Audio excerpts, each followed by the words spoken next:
Welcome back, eBay friends. This is episode number 182 of eBay the Right Way. Today's date is September 11th, 2024. Yes, an important day in American history. I hope everyone takes a few moments to reflect on September 11th, 2001, what our country lost, and more importantly, how we came back strong. That was 23 years ago, and I remember that day like it was yesterday. Okay, my guest today is Steve Gittler, who was on the podcast back in 2022 and has really come a long way in the last 2 years. So let's jump in and see what Steve has been up to. Welcome back, listeners. I have a repeat offender this week, Steve Gittler, who I call Dr. Gittler, but he said I don't have to do that anymore. So how are you doing this morning, Steve? I'm doing well, Suzanne. How are you? Good, good. And you become very helpful on the Facebook group, jumping in and answering questions. Does that have to do with you have more time on your hands now? Yeah, I mean, it definitely does. And I mean, I also kind of have the same mindset as you. I'm kind of that teacher at heart kind of person. Right. Good. Well, why don't you catch us up on going over how you got into eBay and then what's changed since the last time you were on the podcast, which was 2 years ago. Yeah, I think it was October of 22. Mm-hmm. It was episode 87 for anybody who wants to go back Okay. and check on it. Anybody who wants to compare then to now and see how far you've come. Yeah, and I don't want to go over everything that we talked about then, but I mean, just the quick recap. I been in my family was always they weren't resellers, but we always went to thrift shops and yard sales and garage sales and flea markets and auctions. So I was always kind of brought up in that world. Um, I really started reselling probably in junior high school. My cousin and I used to sell at a flea market, and then I used to collect records. So in high school, I used to buy records at the flea market, sell them to the used record store for store credit to get records for my own collection. So I mean, I've been reselling since I was 12. Uh, Mm-hmm. I started kind of officially reselling around 1986. I was a big Disney collector, and I started selling Disney memorabilia through a mail order catalog, and because that was well before internet. So I used to advertise in the collector publications, send the self-addressed stamped envelope and I'll send you my list. Um, Uh-huh. and then in 94, I got online and started advertising my list there and built my own website and was selling there. We also used to sell at in-person toy and collectible shows kind of up and down the East Coast. And then those all kind of died out as eBay took over the collecting world. So, since the kind of late 90s, early 2000s, it's been all eBay. And I was, on and off. I was very active in the late '90s, early 2000s. I was running, 80 to 100 auctions at a time on eBay. I was listing every day, so I was very active. And then as my daughter got older and life got busy, I kind of, never fully got out of it, but really kind of backed off a lot. And I would go on for a couple of weeks and list things, and then go away for a little while. And then in 2021, I got back into it. I had a family member who passed away, and I was cleaning out their house, so I started selling some of that stuff. And then in 2022, not long before I joined the group and connected with you, I went to my first estate sale just almost by accident. I saw a listing on Facebook, and it happened to be across the street from our development. And I bought a couple of things to resell, and I was like, can I still do this? Because even though I had been selling all those years, it had all been old stock. It hadn't been, I hadn't actively been buying to resell. So I bought a few things there, which I sold very quickly for a nice profit. And I was like, okay, I mean, this still works. I can still do this. And since then, I've been going to estate sales almost every week. The thrift shop, somewhat, although we know what's happened with those and, how Mm-hmm. that's gotten more challenging. Auctions occasionally. I mean, some things that have changed since we last spoke is I did start doing some online estate sale auctions. One of the companies that runs in person sales near me also runs online sales. So they're local. Basically, they do them out of the house rather than having everybody come to the house for the sale. They Hmm. run the auction out of the house, and then you just go to the house to pick it up. So I was a little hesitant to try that because I sell a lot of collectibles and breakables and things where condition really matters. So I was hesitant to buy things, without being able to examine them first, because even a little scratch in the paint or a little rough spot, really changes the value. But I gave it a try. I think the first thing I bought from them was a set of china, and actually, I was just looking at your August shout out video, and you have one of my china purchases Right, right. from that sale. Um, so I figured if I got it cheap enough, even if not all the pieces were perfect, I would still be able to make a nice profit on it, as opposed to buying a single item and finding out it was damaged. So I Mhm. did that, and I bought a few more since then, mostly China, which we need to talk about because I've gotten big into China because of you. Really? Yeah, because you had Maggie May on the show a few months ago, and she talked about replacements.com. Oh, right, right, right. Okay, because of the Right. podcast, right. So she was on, and after, I was familiar with replacements. I mean, I knew they existed years ago. They bought stuff from me on eBay, because replacements has been in business since 1981, I think, Mhm. long before the internet. So they actually bought things from me on eBay back in the 90s, early 2000s. But in May, I heard that show, and I was like, well, I never really thought about actively selling to them.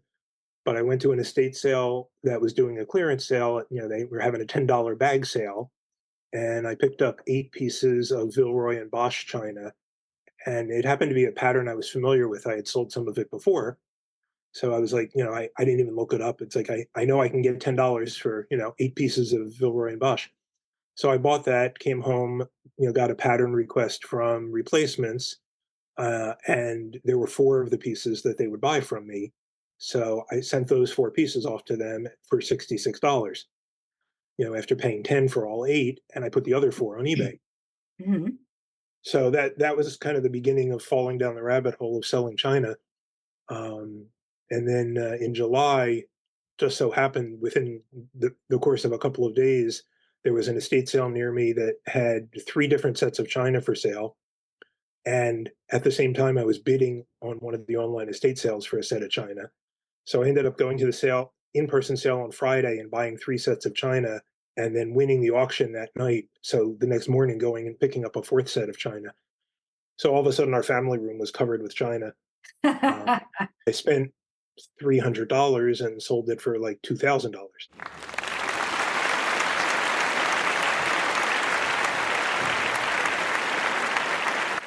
So Nice. since then, I've been getting heavily into the China, and replacements doesn't buy everything. They may buy certain pieces from a pattern and not other pieces. So it kind of complements the eBay business well, because if I buy a set of China, some of it goes to replacements, some of it goes on eBay. Mhm.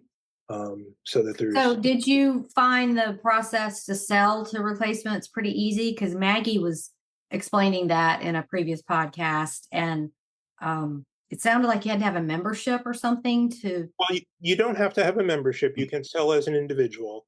What you do then is you send in a pattern request. They will email you back with a list of all the pieces in that set, what they're buying, and how much they're paying for them.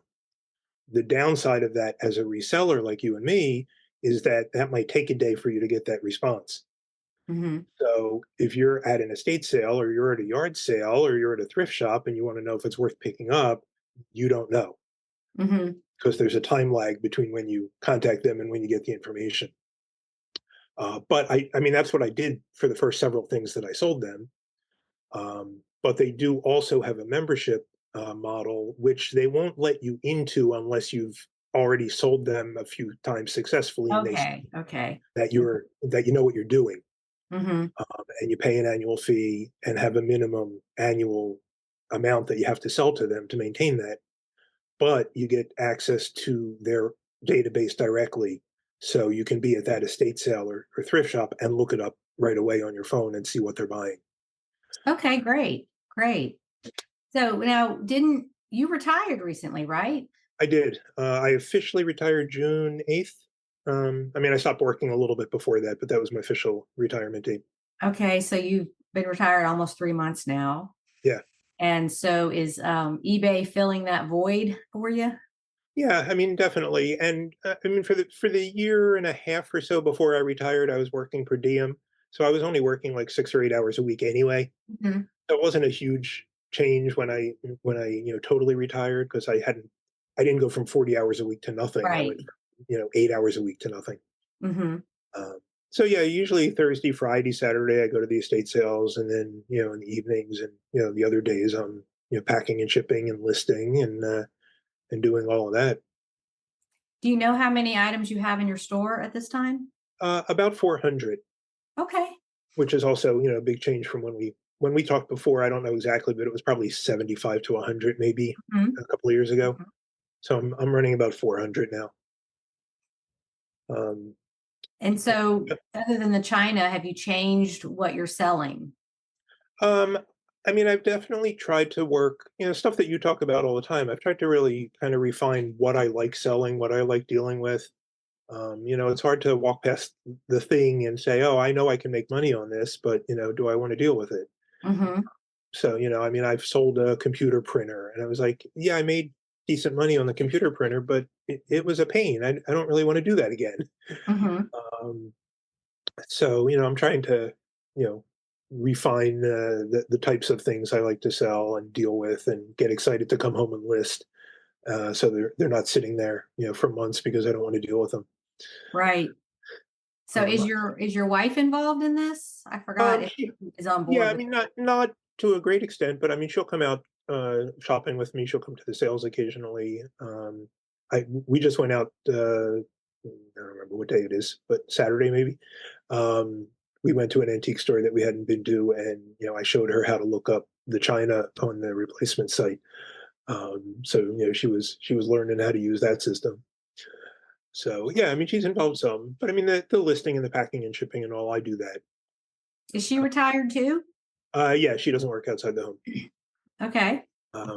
She does some crafting. She crochets, and she's actually getting ready for a harvest festival craft show next Mhm. month. But yeah, and then I mean, also just again, stuff you talk about, trying to get away from the $10, $15 items, which is hard when you see them for a quarter at a yard sale, and you can Mhm. make $10 on it, but it's just as much work to list the $50 item as it is to list the $10 item. Mhm. So trying to move away from that a little, although with limited success because I still sell plenty of $15 and $20 items. And there's certainly nothing wrong with that because they keep the sales flowing. Yeah, I shipped 2 things this morning that sold for 15, so Yeah, it wasn't a banner day, but, something. yeah. And like I said, I mean, a lot of times you get them for $1, or Mhm. less. Um, because at the estate sales, which is mainly where I source from, the the prices get better and better the more you're buying. They'll Mhm. bundle everything up. So, I'll go up there with 20 items and pay, 25 or $30 and say, well, it's hard to pass up those little items. I sold a book the other day for $15, and it's like I probably paid $1 for it, or $2 maybe.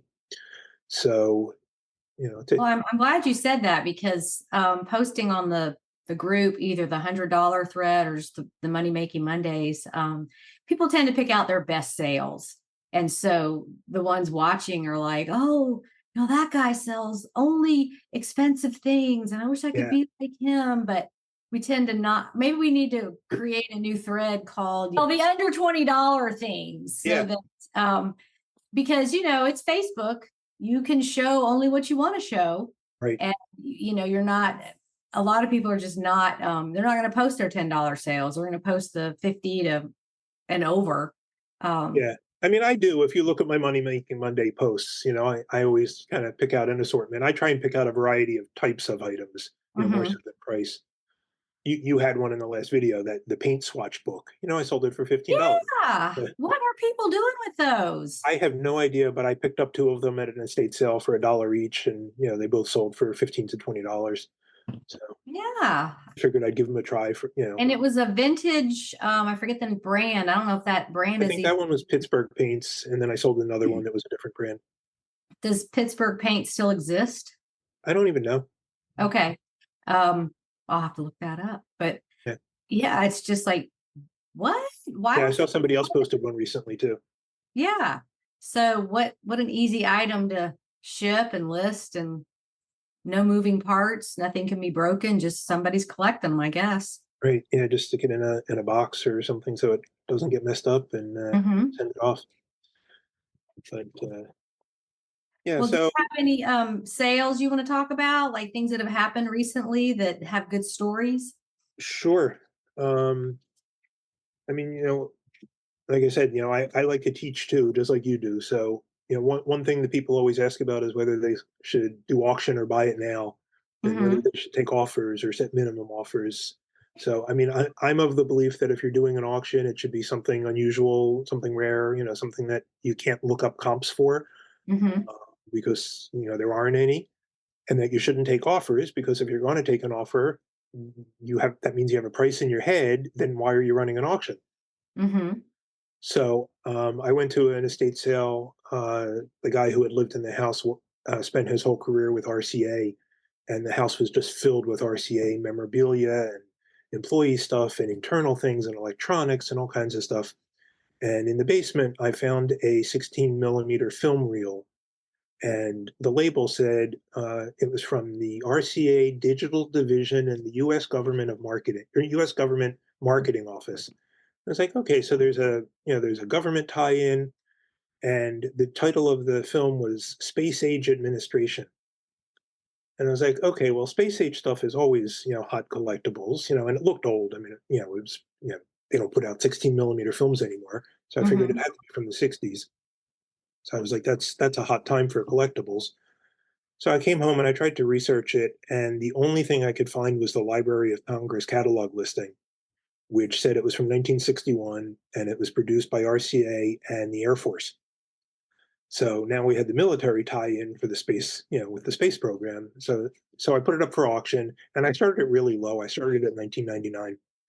Um, I think I paid $7, and that night somebody messages me because I don't accept offers. So they sent me a message and said, would you take $30 for it? And I said, thank you, but no, I don't take offers on auctions. Good luck. Good Hmm. luck bidding. And the next morning, the same guy messages me and said, I spoke to my partner and he wants me to make you another offer. Would you take 150 for it? So, he jumped from 30 to 150. Uh-huh. So I said, that's a much nicer offer, but, no, I believe in letting auctions run their course. So the auction runs 7 days. And then his final price on the auction was $477. And the Really? winning bidder was the guy who sent me the two offers. Uh-huh. So, the moral of the story is when people send you an offer on an auction, it's because they know what it's worth and they want to grab it before somebody else does. Right. Um, every single time somebody has sent me an offer on an auction, it has gone on to sell for a lot more than they offered me. Hmm. I've never had a time where I lost money by turning down an offer. We'll be back after a quick break. Have you been wondering how to quit your job and start a business? I'm Shannon Russell, career transition coach and host of this new limited series podcast called How to Quit Your Job and Start a Business. This 20-episode series walks you through step-by-step how to go from employee to entrepreneur. Plus, I have a free workbook designed to help you take action while you listen. Go to secondxsuccess.co/listen to grab this free tool. I can't wait to share it with you. Yeah, and the worst case scenario is it would have sold for the 150, Right. the higher of his offers, and it just would have taken a few more days to happen. Exactly. Yeah. Because if he was willing to pay 150, then he would have bid 150 and he would have gotten it for that. Right. But yeah, so when people say, I'm listing it for auction with best offer, I'm like, no, turn that off. Yeah, just be patient, Right. and that's even for fixed price too. If you list something and you immediately get an offer, okay, wait. because what's happening here, somebody wants to grab it. Yeah, check your comps again. Yeah, yeah, exactly. That's a great story. Yeah, I mean, I don't auction a lot of things, but I'll run a few a year because I'll pick up something unusual like that, there were no comps. For all I know, it's the only copy in existence. I don't know how many of those, how many copies of that film are out there or how many of them are still around. Yeah, so that was good. One thing I didn't mention, I mentioned on the previous show is, getting things free online, either on Facebook or Craigslist or the Freebie Alert app. So, I love selling things I get for free. And that's an area where I've had to try and be a little more selective because I'm bringing things home just because they were free and then finding out Right. I don't want to list this. I don't want to deal with it. So they end up going to, the thrift shop. But I mean, just a few examples. I got a carton full of Nerf guns that I sold for $31. I got an old stereo cassette player that I sold for $89. And that's an example of something I don't really want to deal with again because it was big and heavy and hard to ship. Oh, right. Okay. I got a set of MCAT medical school prep study books. I picked those up. I sold them for $109. I got a set of stainless steel flatware that I sold for $65. And just a couple of weeks ago, I got a set of china that I sold to replacements for $250. So, Wow. and this is all stuff that, somebody posted that they were giving away or, posted a picture of the stuff out at their curb and you just drive by and pick it up. And So which site do you have the most success on? I use the Freebie Alerts app. It's a consolidator app that will cover Facebook Marketplace and Nextdoor and OfferUp. So anytime somebody posts to any one of those sites, you get a notification on the Freebie Alerts app. Okay, so the person with the free thing is not posting it on that app. You The app can, itself is yeah, but the app gathers you the can post information. directly to the app, but it's also pulling in the listings from the other sources. Okay. Which is funny sometimes because I'll get, I have it set for notifications and I'll get a notification that, somebody listed a blue sofa. And then 5 seconds later, I'll get another notification and another notification because they're listing on Oh, I see. every site. Uh-huh. But yeah, I turned off the sound for the notifications because it dings all day long. People are always giving away free stuff.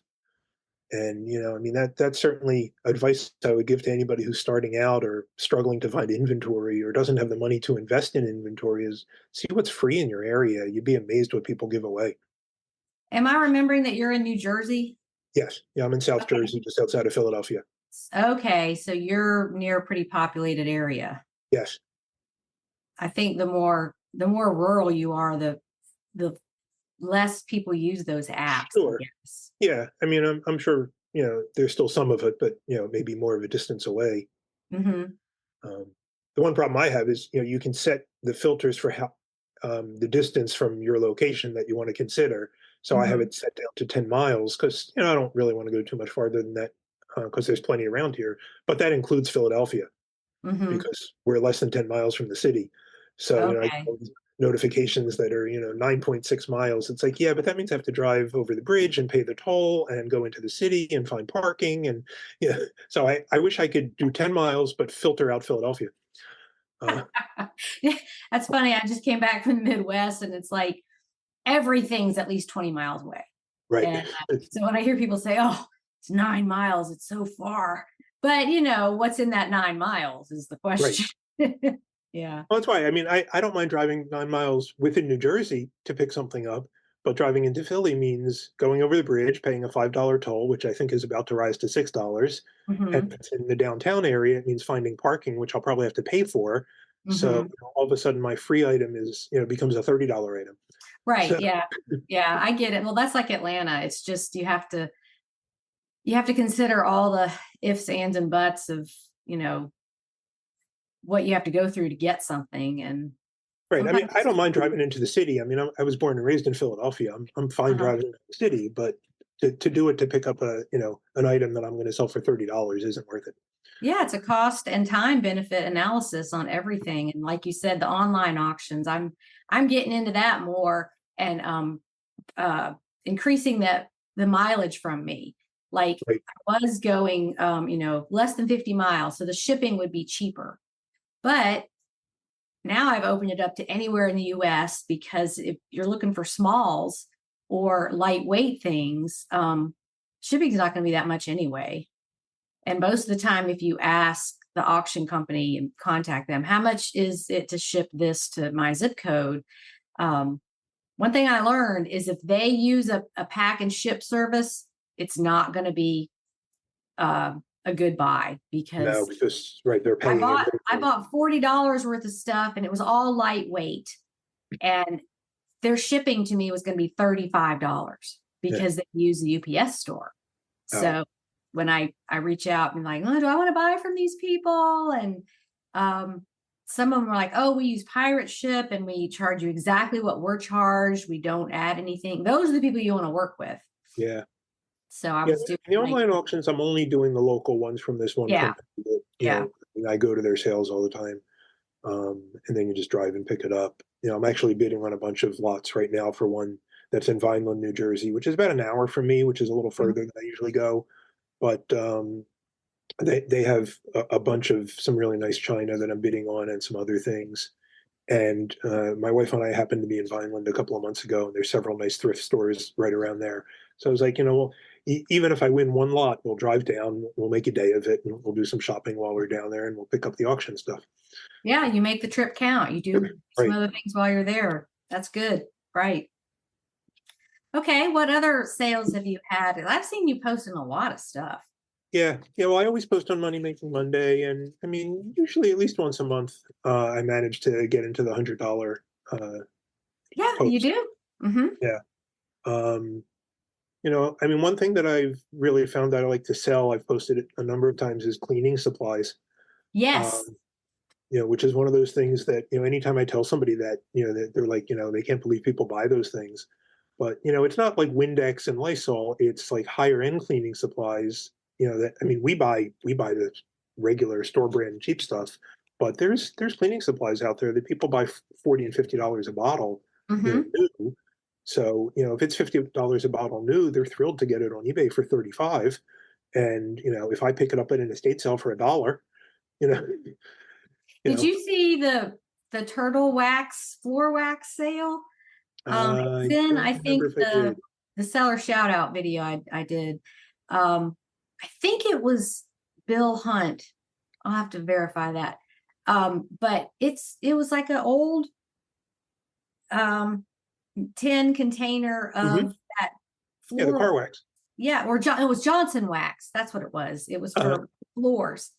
And I don't know if it was sold for the vintage quality of the container or if it's something that somebody was really going to use. But I was like, really? Somebody bought that? Yep. Well, some of those old cleaning supplies, aren't made anymore, or might have ingredients that aren't permitted anymore. Mm-hmm. Sometimes they've changed the formulations, and people like the old ones better. Mm-hmm. Or it's something discontinued, like the Clorox pens, which I learned about from you, and I've bought and sold a number of those since then. Mm-hmm. I haven't seen any lately. I think the supply has finally dried up. Yeah, probably. Yeah, but that was all about the applicator, not what was inside. So Right. I still, when I look at online auction photos of the laundry room, and I still zoom in to see, do they have any of those Clorox pens? But there's always going to be stuff like that. I know some of the wood floor cleaners, like what is it, Bruce, or there's several brands that those are expensive. Yeah. The ones that are like for the machines, like the Shark machine and those kind of things, they sell, the bottle that clips into the machine. Mm-hmm. I bought a bottle of that. It was like for the Shark steam floor cleaner or something. I think I bought a bottle for $2 and sold it for like 30 or 40. Mm-hmm. And I mean, I don't know what they go for new, but I guess it's more than that because people are looking for it on eBay. And just for the listeners, yes, you can ship liquids. Yep. You just have to say, because I think there's a question on there maybe, or it may not be on there anymore, but you just have to say it can be liquid. It's just they need to know what's in there. So just I mean, I always put it. I always put it in a Ziploc bag, just in case anything spills. And then wrap it in bubble wrap so it doesn't get knocked around. Mm-hmm. Yeah, you don't want to stick it in a bubble mailer. You want to put it in a No. box. I Uh, use the painter's tape to tape the top down really good mhm. because that's not going to damage the product when they take it off. But like you said, just wrap it in plastic really well. And Yeah, Amazon sells all kind of liquid things, yeah, and yeah. they I always ship. get, yeah. So, I put it in a Ziploc bag and then bubble wrap and then in a box, and I've never mhm. had a problem. Yeah, Plus, I'm only selling sealed bottles. I don't sell open right. bottles.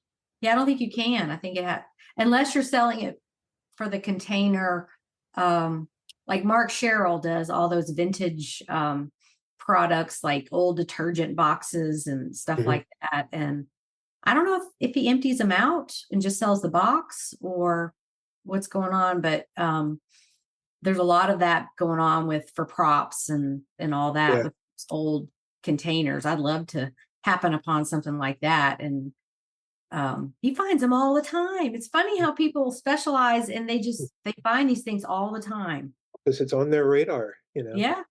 Well, I sold some recently. You may have seen I sold some spick and span boxes Hmm. from the '60s. Yes, I did see that.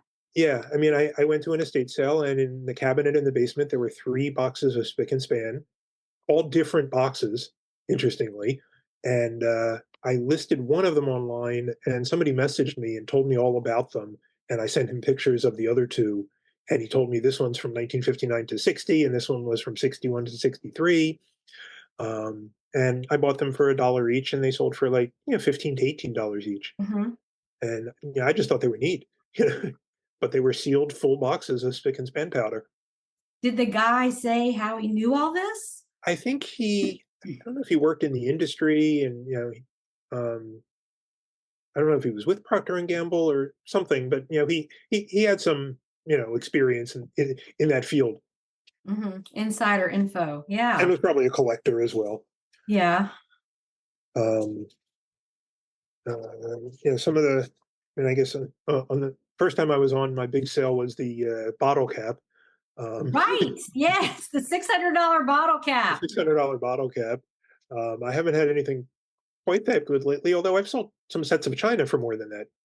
Um, But there's nothing like shipping one bottle cap. One bottle cap, right? Yeah, shipping a set of china in 5 cartons, for $700 is nice, but it's not the same as a bottle cap in an envelope. Right. One thing I picked up, I think maybe last spring, an estate sale. I was looking at the pictures, and they had a collection of football figurines. They were about 8 or 10 inches tall on a base. I Google Lens to find out they were from Danbury Mint. It was an all-star collection they had put out, and they sell for like $150 each. So I went, but there was one of them that, for whatever reason, was selling for $500.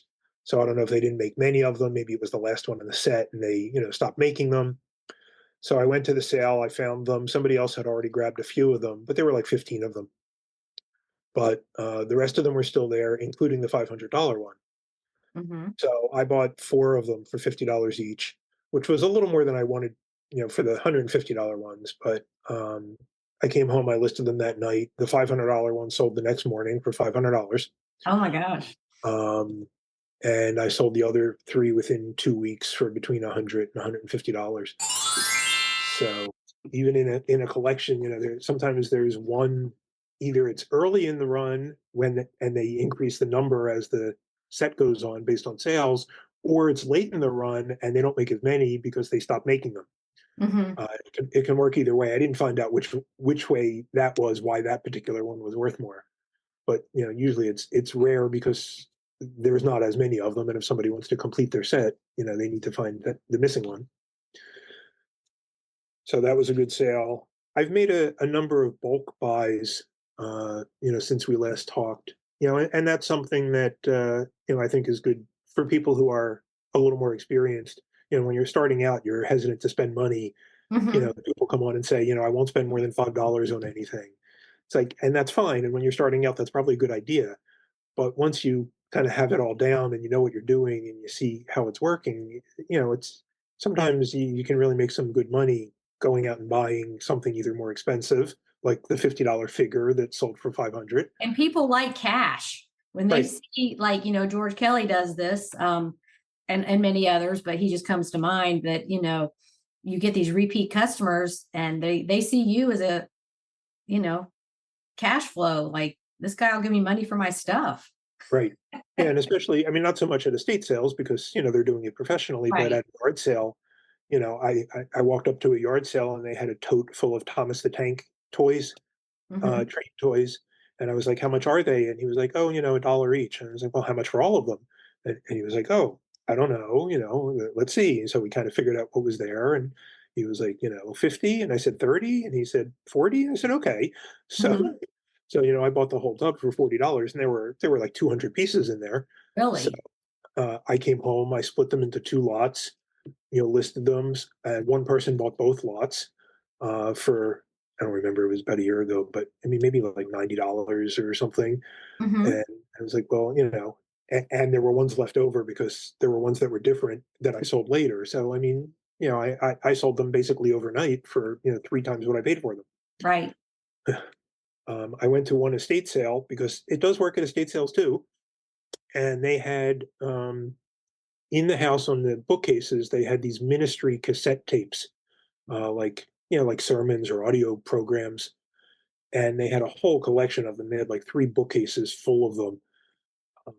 And I went on the first day and I asked them how much they wanted, and they said $2 each, which was a perfectly good price, but I, was pretty sure that nobody was going to buy them, because it's just not one of those things that people rush to the estate sales to buy. Hmm. And they Right. were on cassette, which people aren't out buying, these cassette sermons.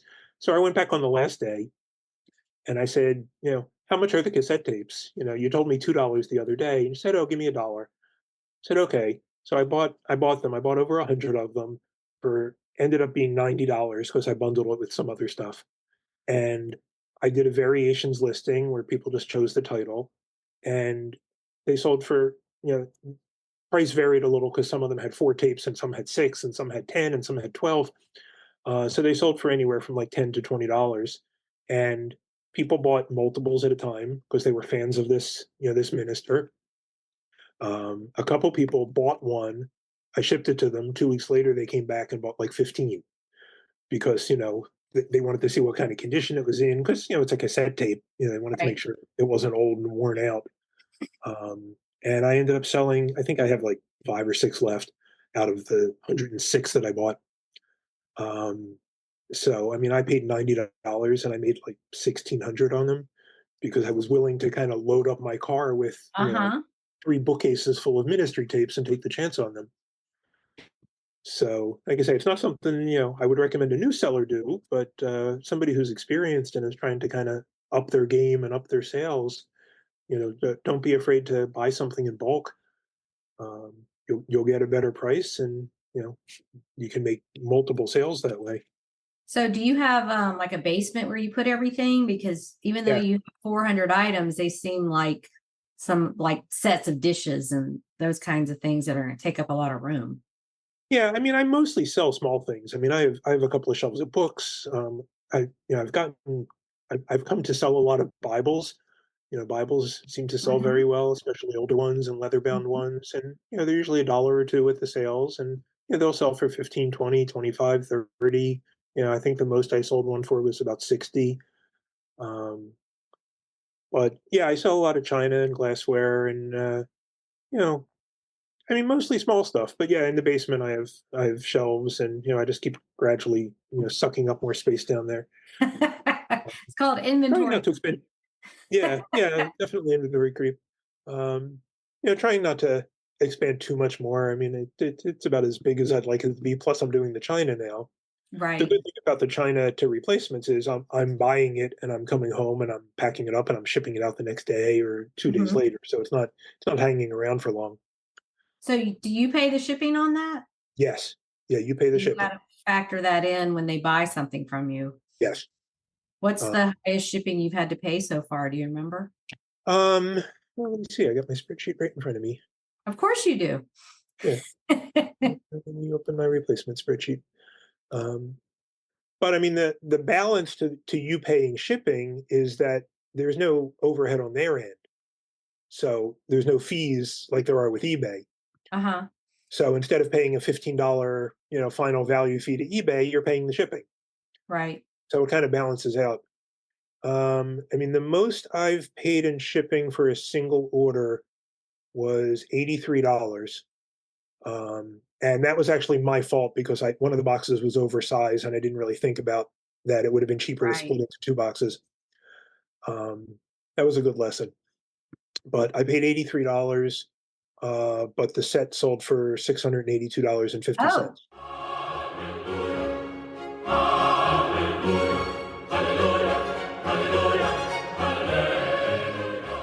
okay. Eh, So just a little over 10%. right, and I paid $73 for it. So, Okay. I bought them for 73, I paid 83 shipping, so 156, and I sold it for 682. And how far away is the place where you're shipping it to? They're in North Carolina. Oh, it's the same one Maggie do they Yes, just have the same one. one location? Yes. Okay. So if you're East Coast, it's not going to be as much. Yeah. And like I say, that $83 could have been avoided, Mm. because that was only the first set that I sold to them. And I learned, later that sometimes cheaper to split things into two boxes than to Right. have one oversized box. So was that the Villeroy and Bach or was it something else? No, that was the first full set of china I sold them. Do you remember the Or Bosch brand? was just 4 items. So Is that the that was brand the in set your that spreadsheet? I'm sorry? Is the brand of that $600 set your Yeah, spread? it's Rosenthal. Oh, Rosenthal, right. Okay. Yeah, and the pattern was, Mykonos. It's like a Greek-looking pattern. Okay. Um, yeah, so I bought that at the online auction, online estate sale auction for $73 and sold it to them for 682, minus shipping. So that is a great new strategy for you. Oh yeah, yeah. I mean, it's been working out really well. I mean, since including the Vilroy, which was in May, everything else has been since July 1st. I've sold them over $4,300 worth of china, Very good. which my cost on that was about 745. Uh-huh. So 745, sold for 4,300. Did you ever think in your wildest dreams that during your retirement you'd be selling plates and dishes online? I mean, I have china on eBay, and I've sold china on eBay before, but not in this volume. Yeah, and it would have taken you a long time to make that money on eBay. Yeah, yeah. I mean, altogether, I've sold them 266 pieces. Uh-huh. So in about Wow, in like 90 days. in like 90 days, I've sold them Great. 266 pieces of china. Good for you. And I went to an in-person auction yesterday and came home with a carload of china. So I haven't even looked at that yet because it was too warm yesterday to be out there. Right. Right. And then I'm currently bidding on 10 or 11 lots of china in an online auction that ends on Friday. So Okay. I'm busy. Well, for the listeners, I'll put this in at the end. I'll refer back to Maggie's podcast because she went into a lot of detail about how to do this. And I don't feel that sharing this information about replacements is going to hurt anybody because they are looking for everything. They are. I mean, they won't buy unlimited quantities. So, there is obviously some competition factor. Uh, Mm-hmm. Generally, their rule is that for place setting pieces, the plates and the bowls and the cups and the saucers, they'll buy up to 12 pieces. And for serving pieces, they'll buy one. So, if you have 3 vegetable bowls, they'll only buy one of them from you. Mm-hmm. Unless they're different sizes, different pieces. Well, but you could revisit that later and maybe they need another one in a few months. Right. Yeah, because like that one set we just talked about, I got 2 covered casseroles that are identical. And I called them and I said, will you buy them both? And said, no, we'll only take one. Mm-hmm. And I just checked the other day to see if they were buying it again, and they're still not. Mm-hmm. But I have it listed on eBay. Mm-hmm. But it's nice because it's I won't say it's a guaranteed sale, but it's pretty much a guaranteed sale. They can get it and say the condition they don't like the condition on something, or something could break in shipping, because when you're shipping cartons and cartons of china, something's going to break. Right.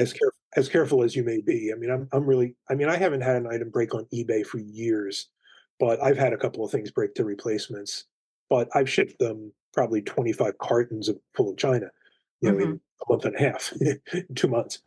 So, I didn't have much breakage. It was like, one dish broke out of, Mhm. a carton that had, 50 pieces in it. Um, Do you so go to a lot of estate sales by the same companies? yes. So do you see people, other resellers that you recognize as like, oh, that's the Oh, book guy, and oh yeah, that's all the time. and so are you the China guy Yeah. at those sales now?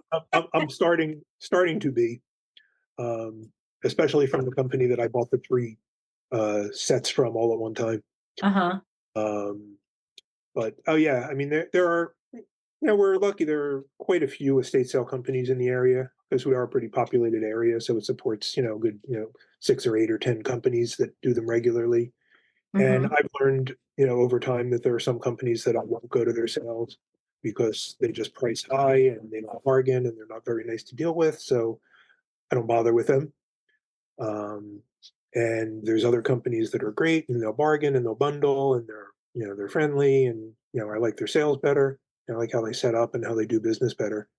So if you're getting into estate sales, I mean, we talked about this on the estate sale episode. Yes, you were Yeah, on that, right. yeah, I was on that. Make sure to check out all the different companies in your area because they're all different. They all handle things differently. Mhm. Right, but if you're in this world long enough, you do start seeing the same people, and whether it's thrift stores or whatever, and it's like, oh yeah, that guy only buys World War II memorabilia, Right. or that lady only buys handbags. People have their specialty, and um, I think when you're new to it, you kind of think everybody's looking for everything, and it's just still amazing to me after this many years what people leave behind. Yeah. And Yeah. I mean, right. When you're starting, you think everybody's competition and you have to get in ahead of them. And it doesn't work that way because, they're not all going for the same thing.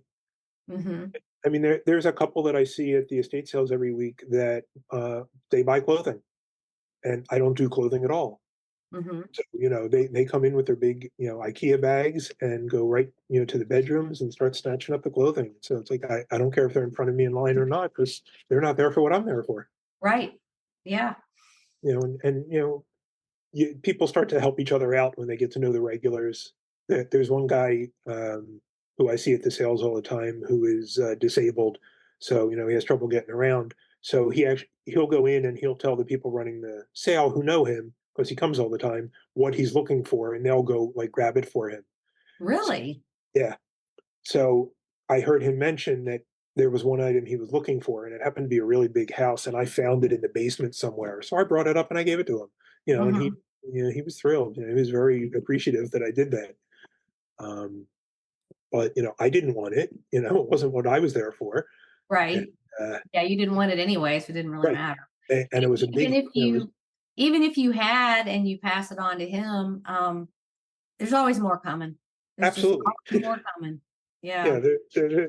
there's no shortage of stuff.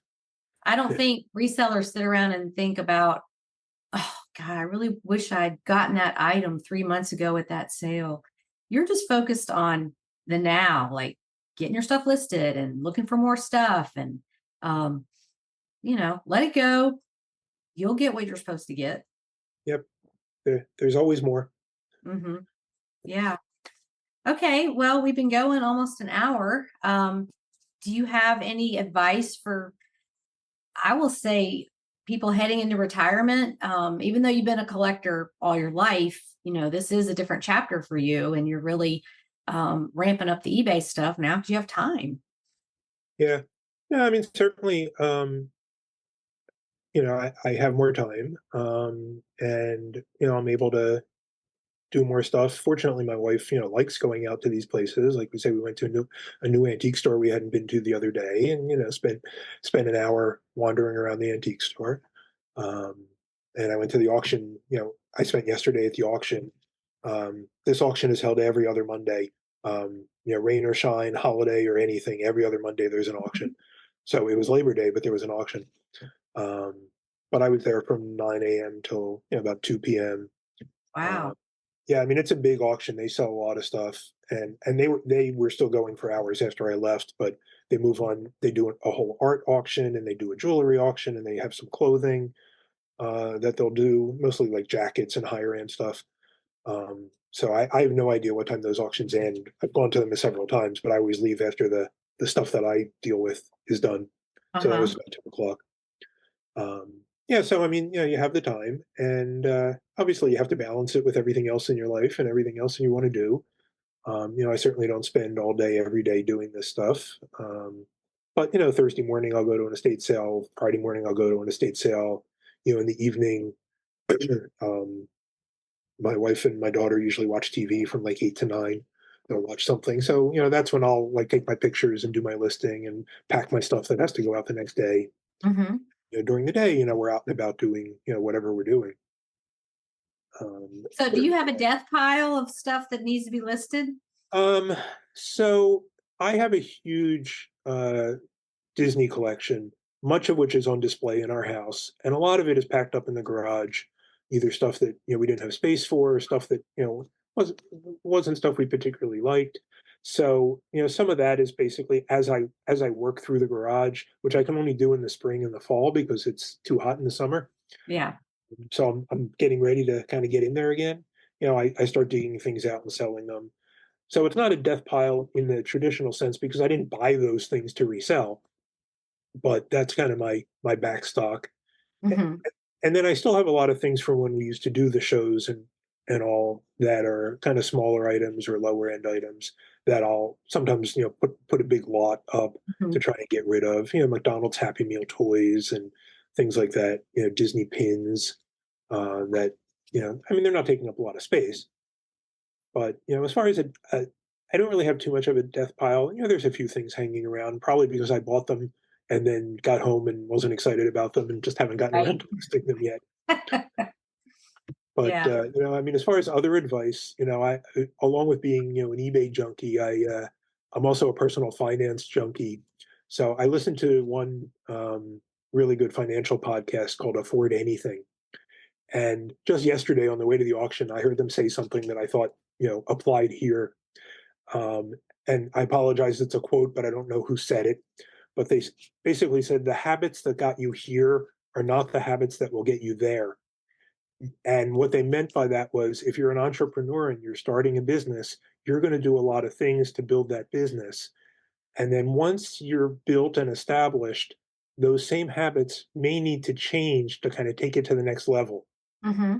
So, I mean, an example I'd say for eBay is like if you're doing your sales off your kitchen table at night after the kids go to sleep, that might work fine when you're selling 3 items a week. But when you're selling 10 items a day, all of a sudden that doesn't work anymore. So Mm-hmm. you need to change your system. Or, I always scrounge for used packing materials. I'll post on Facebook and I'll buy nothing for used materials. But when I suddenly found myself a few weeks ago selling sets of china, that wasn't working anymore. Uh-huh. Because, I had to find pieces that were the right size and bubble wrap that fit and didn't have tape on it. And I needed a lot of it at one time. So, all of a sudden I was buying, the big pads of packing paper like they have at the stores. Mm-hmm. I've been doing this for 27 years. I never bought that stuff before. Mm-hmm. And at first I was like, I'm burning through packing materials. This is going to cost me a fortune. But then I stepped back and I was like, well, but I've also made more in a month than I usually make in 4 months. So, it's all relative. Yeah, that spending 73 to make 600 Right. kind of justifies buying some packing materials. Right. Right. It justifies spending $50 for a pack of packing paper. Mm-hmm. Uh, but that's not something I would have done before. So, I really like that quote that, the old habits got you where you are now, but you need new habits to take you forward. Yeah, and your business is constantly evolving, Right. always. And if it's not, you're missing opportunities, I think.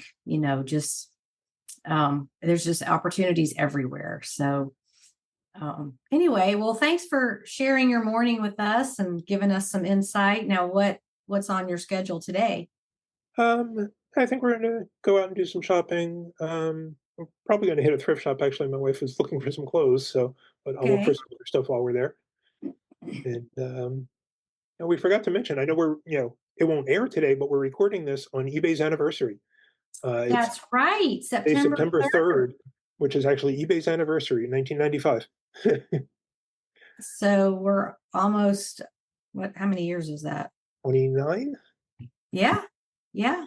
Coming up on 30 years. Yeah, Wow. I joined in May of '97, so Okay. I was a pretty early adopter. Yeah, you were. Okay. Well, thanks for reminding me. I remember the 25th, but that creeped up, didn't it? Yep. First time I heard of eBay was on the Rosie O'Donnell show. It must have been 96 because I remember my son was a baby. And I was like, oh, that sounds really interesting. I wonder where you get things to sell. And now it's everywhere. It's a Little did household you know. word. Yeah. Yeah, well, I mean, at that time, I was already a reseller, and I was doing the in-person shows. So, Right. it started being buzz on the in-person shows, from the dealers talking about this new place to sell, on the internet, which was still relatively new. I mean, in 1995, a lot of people didn't have computers, weren't online yet. Right. We got online in '94, but in '95, it was still pretty new technology. But you just saw the stars aligning with like, oh, I have stuff to sell and I can be connected with people who want it and will pay more maybe than at Right. these shows. And I don't have to go to a show if I don't Well, want that's the thing. I mean, the show, we would wake up at dawn and we would load the van and we would drive to the show and spend 3 hours setting up and then 6 hours selling and then 3 hours repacking and then driving home. Sometimes staying overnight, when we did shows down in Virginia or Maryland, to. because, it was too long for a day trip, especially when you're spending, 12 hours at the show. Uh, and here, it's like, you don't have to do any of that. You have to drive to Yeah. the post office. Yeah. Yeah, exactly. Okay. Well, thanks again for coming on and Thank you, enjoy your Suzanne. day. Hope you find lots of treasures. Thank you. Okay. Bye. Yeah. Steve mentioned learning about replacements.com by listening to Maggie's podcast. So if you missed that one, it's number 163 that aired on May 1st, 2024 on podcast networks, Spotify, Apple Podcasts, those types of networks, and July 18th, 2024 on YouTube. If you want to go look up that episode and hear more details about how to sell on replacements.com. Today I'm going to end with something motivational and inspirational. This came up on Reels on Facebook. 7 signs of being better in life than you were a year ago. Number 1, you've changed a lot from a year ago. Change is a sign of growth. Don't fear change. Fear that you stay the same. Number 2, you went through hard times. Going through hardships is good. It means you are getting stronger. Number 3, you are serious about your goals. Most people don't even have goals. So if you have goals and you are serious about them and you're working towards them, that is a plus. Number 4, you have 1 or 2 close friends. Having friends you can count on is a sign that you are blessed. Number 5, you seek peace over pleasure. Most people just look for that next dopamine hit. If you are seeking peace instead, it means you are far ahead. Number 6, you learn from your mistakes. Most people run away from their problems or blame others, but you own your mistakes and learn and grow from them. And number 7, you trust that everything will be all right. You trust that the universe has great things in store for you, and you take action to bring them into reality. So I liked that reel and felt like it was motivational and inspirational. Sometimes that's what we need to keep going. Okay, next week my guest is Catherine in Minnesota, and I have known her as an online eBay friend for many, many years. So I'm excited to check in with her and meet her face to face on Zoom and hear all about her eBay journey. Thank you so much for spending the last hour with us, and I hope everyone out there in podcast land has a profitable and productive week on eBay. Talk to you next time. Bye, everybody.